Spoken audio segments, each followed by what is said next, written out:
Hey everybody, hope your day is going well. I can't believe May has already came and went. Today is the last day of Lupus Awareness Month. I hope your month went well. I want to take the last day of this month to share my journey with lupus and how it has been. It's been a little bit over 10 years since I've been diagnosed, and I just wanted to share my journey with lupus. I was diagnosed with lupus 10 years ago. Being so young and not knowing about this disease, I felt so lost and confused. No one in my family has lupus, so it was tough to maneuver through this new disease I've been diagnosed with. Before the diagnosis, for months, I would have random dark spots around my eyebrows, and then also my ears would turn pitch black and swell up twice the size. And then the most defining sign was the rash across my nose, as we call it the butterfly rash. I remember my nose, the bridge of my nose being like pink. It looked like a second or third degree burn. I remember going to my primary care doctor a couple times, and my mom and I were just like, we don't know where this is coming from. She hasn't burned herself. She's not out in the sun. What could this be? And my primary care doctor was like, I don't know, but let me refer you to dermatology. I remember going to dermatology, and they took a piece of my skin from my nose, and then they referred me over to rheumatology. And then I remember with rheumatology, I met the rheumatologist who I still have now, and she was like, this looks like this could be lupus, we don't know, but with the biopsy and going over results, we can have an actual accurate answer. So I remember a couple days later, she invited me to like an appointment, but I remember standing, it was like a room, and it was like a lot of doctors, like maybe 5 or 6 doctors that were sitting. And she was going over like, okay, this patient has pitch black ears and random spots on her eyebrows, but also the bridge of her nose is pink.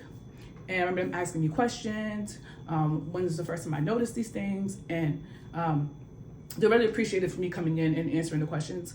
And I remember the rheumatologist was like, okay, we're gonna go over results, and I will call you in a few days to go over what we found and to figure out what we can do from here. So I remember those days just being so anxious. And I remember I came in, and that's when she told me I had discoid lupus. Again, being so young, I'm like, what does this mean for me? Will I die young? How does it affect my daily life? What do I do now? And I just remember leaving the appointment just feeling so down and confused and just wondering like, what do I do? But I just remember once I got out my funk, I just started researching and just trying to figure out how to handle this now chronic disease I'm gonna have for the rest of my life. It was an adjustment because I was given meds. I remember being given Plaquenil, and it was a big adjustment on my body. The main symptom that I remember was that it made me very nauseous. Like if I took it, I felt like I didn't want to eat the rest of the day. It took a lot of adjusting, but at least my rash disappeared. My ears stopped turning pitch black, and then most importantly, the rash on my bridge of my nose had disappeared, and it's never come back since then. For years, my lupus was mild to moderate. I had like joint pain, like my knees, my back, and my feet, but it was very moderate for like a good couple of years. Fast forward to December 2020, I remember just waking up one day feeling like I've been hit with a ton of bricks. I couldn't get out of bed. My chest was in pain. I just remember it being really tough. I was finishing up my degree during that time, so trying to handle this and assignments was tough. I remember I was bedbound for 10 days and I lost 15 pounds. That was the roughest time that I had dealing with lupus. I couldn't get out of bed. My chest pain was unbearable and my mobility was gone. I would have to crawl to my bathroom to use the restroom, and I would like wait till the last minute to use the restroom because I just couldn't get up. I never felt like that before, and I was scared for my life. I was dealing with this during the pandemic as well, so getting an appointment was tough. Through many ER visits, I was able to finally see my rheumatologist, and we ran a lot of tests to figure out what is the cause of all this. And they kept asking me like, did something happen? I was like, no, I just remember just waking up and just feeling like this. Again, we ran many tests and labs when I went to my rheumatologist, and a few days later she called me with the bad news. She said my discoid lupus has now transitioned over to systemic lupus, which is SLE. SLE is the most severe type of lupus, as it's systemic, so it attacks the organs and everything in the body. My rheumatologist explained that in her 20 plus years of practice, this has never happened before.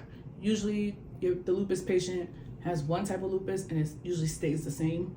It does not transfer to another kind. And I'm just like, great, another hurdle to get over, because this is now a new thing for me and a new thing for my rheumatologist. 2021 was hell for me, I'm being quite honest. Every month I was in the ER with a new symptom. It was just mentally taxing and physically taxing. I remember in September 2021, I was in the hospital for 2 nights with pericarditis, and fast forward in October 2021, I had stayed in the hospital for almost a week because of the pericarditis, the fluid around my heart. And I remember that stay, it wasn't looking too good. I remember they wanted to transfer me to another hospital to do surgery to drain out the fluid.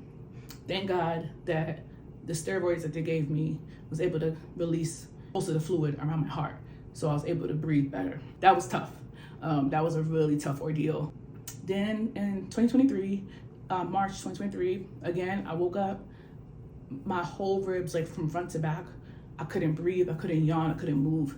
I'm like, what's going on now? So at first, my rheumatologist thought it was stiff person syndrome, but it wasn't. Then they referred me to neurology, and that's when they told me that it's intercostal neuralgia. So it's like nerve pain. To be honest, I have not had a painless breath since March 2023. It's been a year and a half of dealing with this, and I'm still trying to like do my hobbies and just breathe, and it's hard, but I learned to manage. We upped my dosage, so hopefully in the next few weeks this can finally go away, but yeah, we shall see. Then 2024 in March, I was diagnosed with lupus nephritis. This was a months of trying to figure out what was going on. November, I went to the ER. My kidneys weren't looking good. Fast forward, I got referred to nephrology, and that's when they told me I had lupus nephritis. Now we're in the process of changing medication so I can better monitor the lupus nephritis so it doesn't get worse.